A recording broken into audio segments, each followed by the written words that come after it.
இந்த கொஸ்டினில் ஒரு குறிப்பிட்ட தொகை வருட வட்டி அந்த தொகை என்னன்னு தெரியாது. ஸோ நான் பீன்னு வச்சுக்கிறேன். வருட வட்டியில் 12%, அதாவது இன்ட்டு 12 அப்படின்னு போடுறேன். 2.5 வருஷத்தில் அப்படின்னு கொடுத்துருக்காங்க. இதை குறுக்கு பெருக்கல் பெருக்கும்போது 5/2ன்னு வரும். கிடைக்கும் தனி வட்டி. ஸோ இதெல்லாத்தையும் பெருக்கி எனக்கு கிடைக்கக்கூடிய தனி வட்டி இருக்குல்ல, அது அதே மாதிரி அதே தொகை அப்போ பீன்னு எழுதிக்கிறேன். 10% இப்போ அப்போ 10/100ன்னு போட்டுக்கலாமா? இங்கே 3.5 வருஷம் அப்படின்னு கொடுத்துருக்காங்க. இதை குறுக்கு பெருக்கல் பெருக்குனா 7/2ன்னு வரும். ஸோ இதையும் எழுதிக்கிட்டேன். கிடைக்கக்கூடிய தனி வட்டியை விட 20 கம்மி, அப்போ -20 இந்த சைடு எழுதிக்கிறேன். சீக்வல் போட்டாச்சு. இப்போ இதையும் கட் பண்ணுறேன்.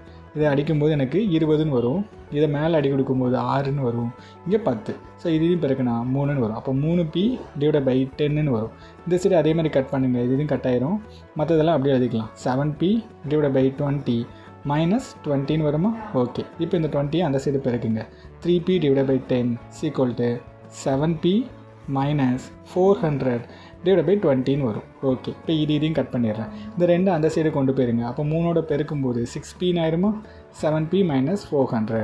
இப்போ இது இந்த சைடு கொண்டு போகிறேன். அப்போது இங்கே ப்ளஸில் இருக்கிற அந்த சைடு மைனஸில் வரும். அப்போ -7p + 6p = -400ன்னு வரும்.